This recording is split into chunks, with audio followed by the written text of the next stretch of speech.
This family of instruments is called the woodwinds. Well, they're not all made out of wood, but they all do use wind blowing to make them sound. This family has the flutes and piccolo, which are made out of metal, the oboe and English horn made out of wood, the clarinet and bass clarinet also made out of wood, and the bassoon, which is very long and made out of a lot of wood.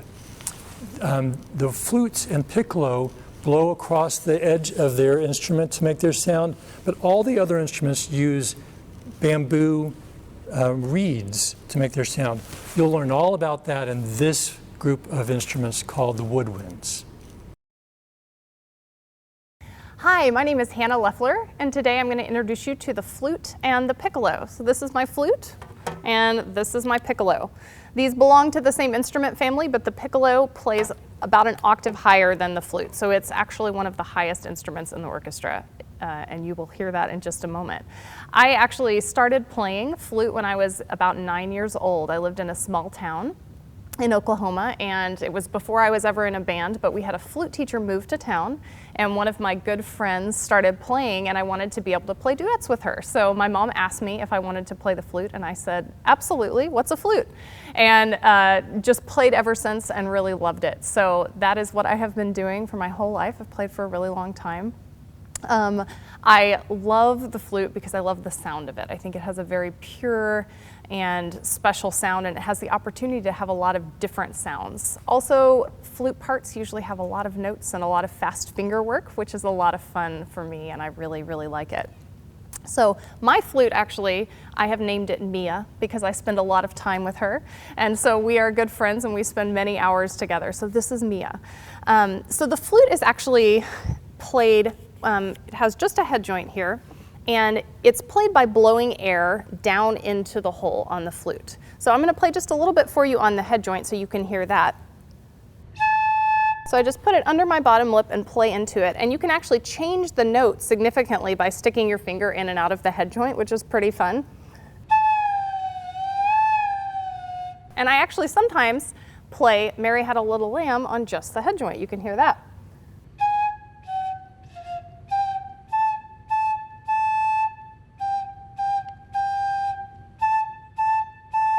Which is pretty fun. So then when we put it on the whole flute, it takes significantly more air. One of the things that people are surprised to learn about the flute is that it actually takes more air than any other instrument. It's equivalent to a tuba, maybe even just a little bit more, because we don't have anything that we blow against. We only blow into the flute. So we have to control all of that air with just our lips and our core. So flute is a big ab instrument. It takes a lot of support from your core to have enough air and control that air to play the flute. So the flute, like I said, it's very similar in amount of air to the giant tuba from the brass family. So the piccolo actually takes just as much air as the flute, even though it's so much smaller. And even though the flute is usually made of metal, the piccolo is traditionally made of wood, and it sounds quite a bit higher. You can hear that. So one of the things about the flute and the piccolo is that they are often used to represent birds in orchestra music. So if there's ever a piece that has anything to do with a bird sound, because of the sound of the flute, usually the flute is the one who gets to play that part. So I want to play a little bit for you from a piece called Peter and the Wolf, in which there is a narrator telling a story. And when the narrator is talking about the bird, the flute plays this little solo to represent the bird is loud and chaotic and talking and has a strong opinion. And this is the part that the flute plays to represent that.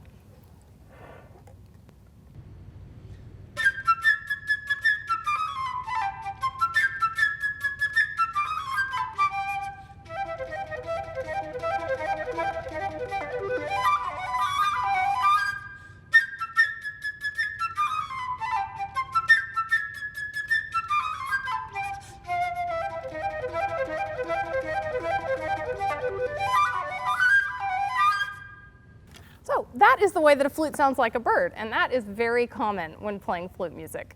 So the piccolo is very common in orchestra music. It has a really beautiful sound if played well, but it also gets used a lot in marches and things like that. So I'm going to play for you the piccolo solo from Stars and Stripes Forever by John Philip Sousa. You may have heard this if you've ever been to a 4th of July concert, and often the piccolo player gets to stand up and play this solo. So you may have heard it before, but this is what the piccolo sounds like.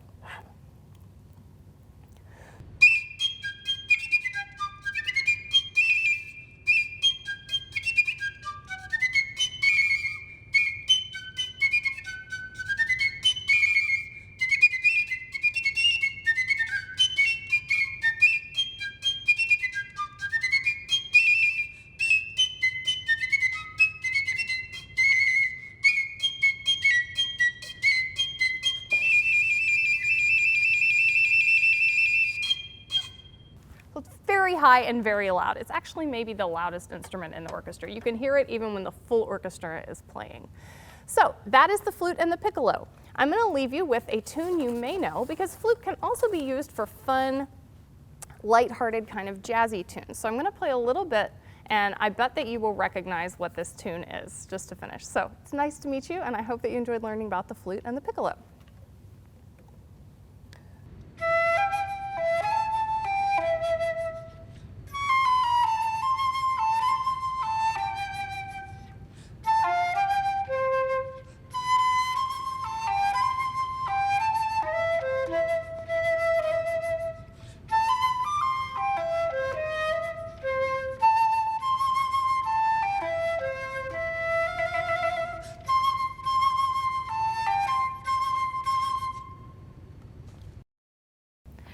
Hi, my name is Kristen Perry. I play the oboe. It looks similar to a clarinet, but the main difference is in the reed, which I'll talk about soon. So I started the oboe when I was in 6th grade. However, it was not my first instrument. I actually started in 5th grade on the flute, which everyone knows the flute. There were lots of people playing it, and there was one girl playing the oboe who automatically got all the solos.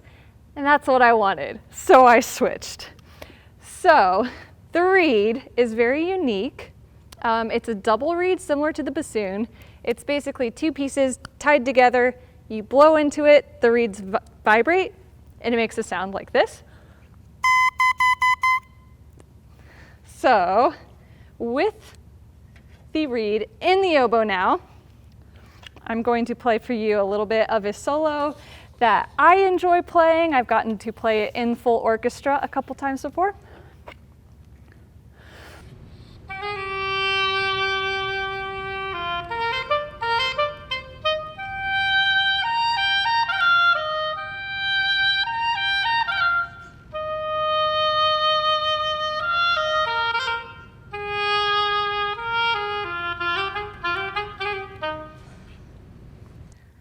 So that's a little bit of a solo that I like to play.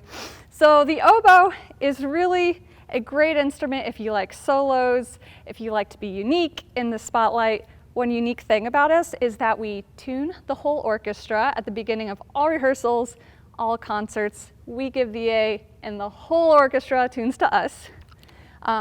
There is actually one other instrument similar to the oboe. It's called the English horn, which I will show you. It is a little bit bigger than the oboe, so it sounds a little bit lower, a little bit deeper. And the reed, similar, but also a little bigger. And I'll play a short excerpt you might recognize. This is from Tchaikovsky's Romeo and Juliet. It is one of the most famous love scenes.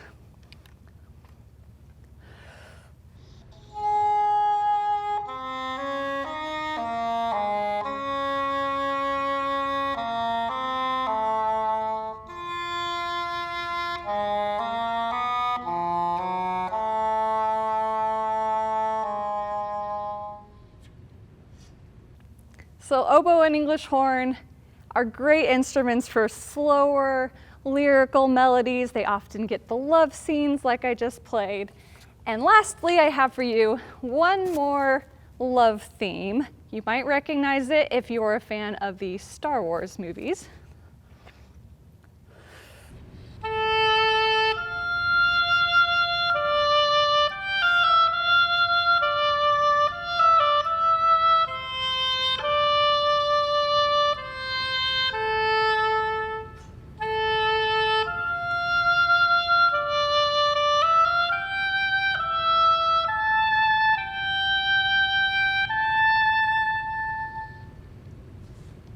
Thank you.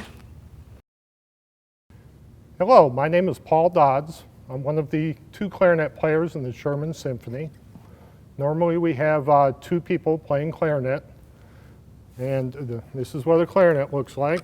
It's one of the family of instruments we call a woodwind instrument, and we call it that because it's made out of wood, and we have to blow air through it to make a sound. And you'll see these metal keys on here. Those are silver keys. On the ends of the keys are a little round felt pad that open and close tone holes that are drilled in the wood. Now the black part here, that's the wood. It's a type of wood called grenadilla. It's also known as African blackwood. It's a very, very hard wood. It takes well to being machined, and it's very good for using for instruments. And I want to have to remember, I think I've been playing clarinet since 1968. Most of you, if you decide on one of the wind or brass instruments, you usually start that when you enter 6th grade. If you decide to play a stringed instrument, often you'll learn that earlier.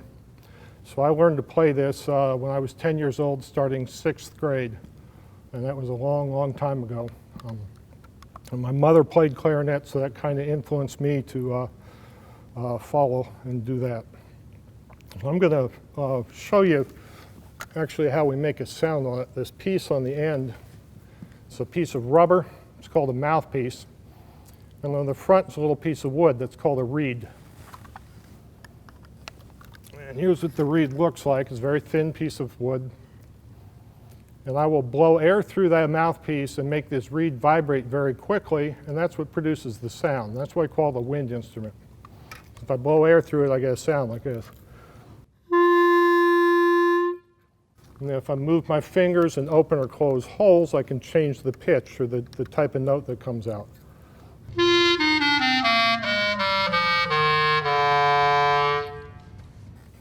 So now what I'm going to do is play a little piece of music for you. It'll show you the full range of the instrument. This is from a symphony piece, a symphony solo called Rhapsody in Blue, and the composer was George Gershwin.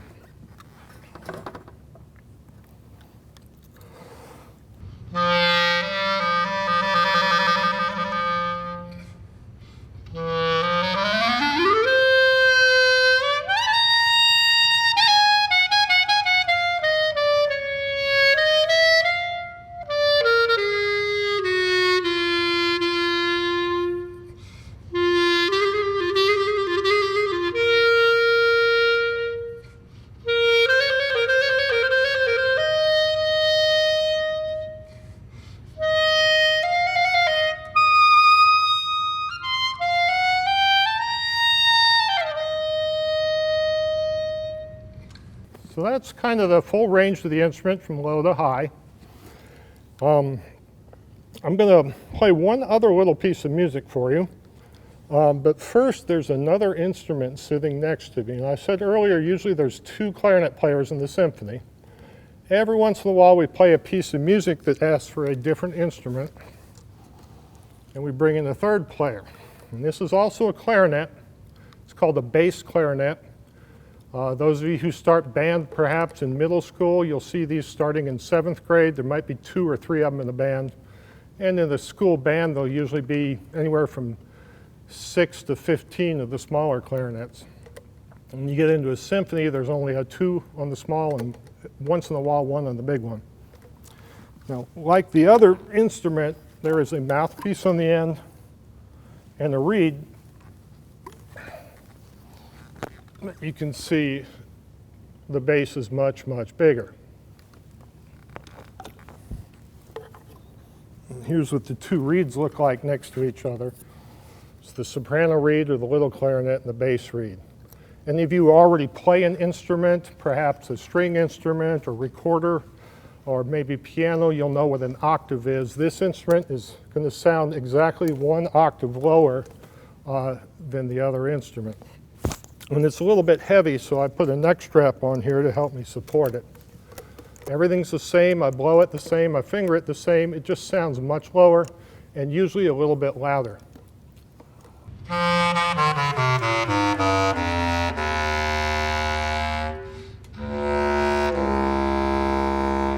So you can hear it's quite a bit different sound, but much, much lower.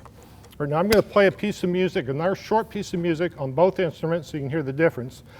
This piece, I'm not going to tell you the name, but I think you will recognize it.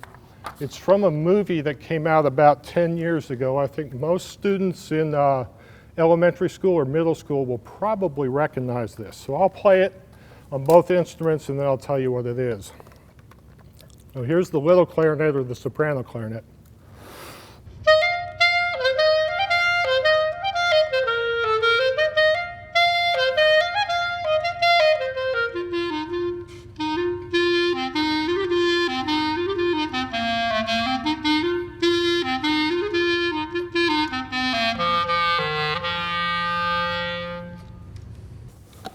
Now let me play the same thing on the bass clarinet. I'm going to play the same notes, same fingering, and you'll be able to hear the difference.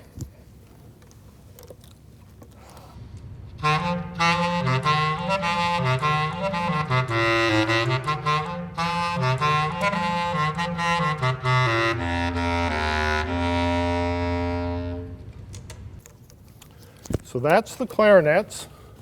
Again, we normally have 2 of them in the symphony. If you decide to play an instrument in a school band in middle school, this is one of the many instruments that you might have the opportunity to learn. Again, my name is Paul Dodds. I'm the principal clarinet player of the Sherman Symphony. We're sorry that we can't do this for you in person. I hope you'll go to our website, and when we have live concerts starting up again, hopefully this fall, we'd love to see everyone come out and hear it. Thank you, and have a great day. Hello, my name is Russ Riding, and I play bassoon and contrabassoon for the Sherman Symphony Orchestra. I love the bassoon. Take a look at this. It's over 8 feet long, but in the past, someone has decided, very wise person, to make it double back on itself so that one player could play something so long. And the result is it has a wide range. So over 3.5 octaves. Here's the lowest note. And the highest.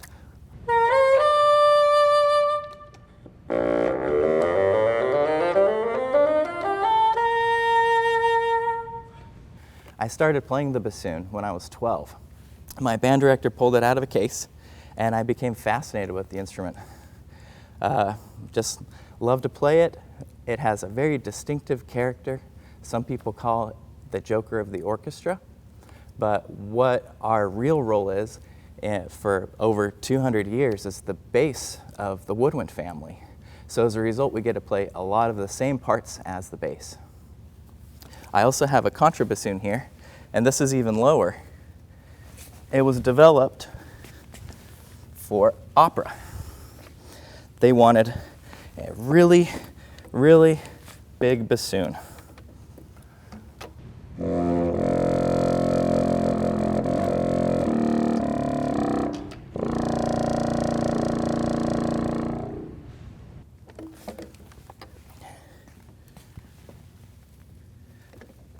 So that right there, that's a beast.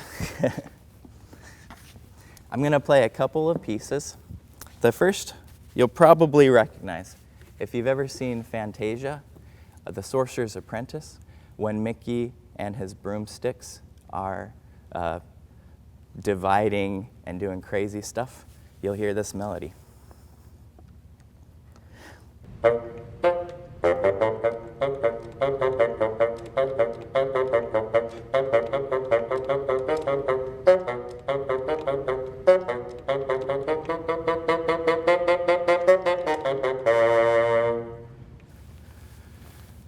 And the other thing I wanted to play for you is what the bassoon also gets to do, and that's lovely lyrical melodies towards the top of the register. And it sounds completely different. It's really fun. So this is from Scheherazade.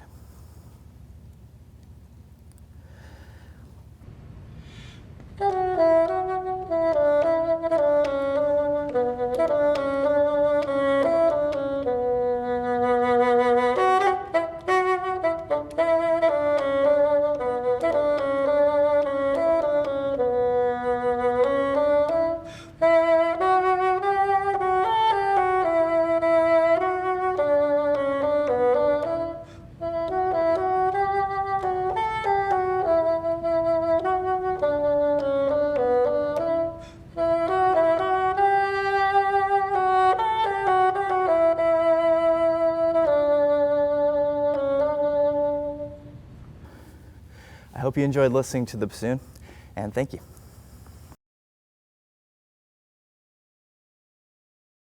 We are going to play a woodwind quartet arrangement of Simple Gifts by Bill Holcomb Jr.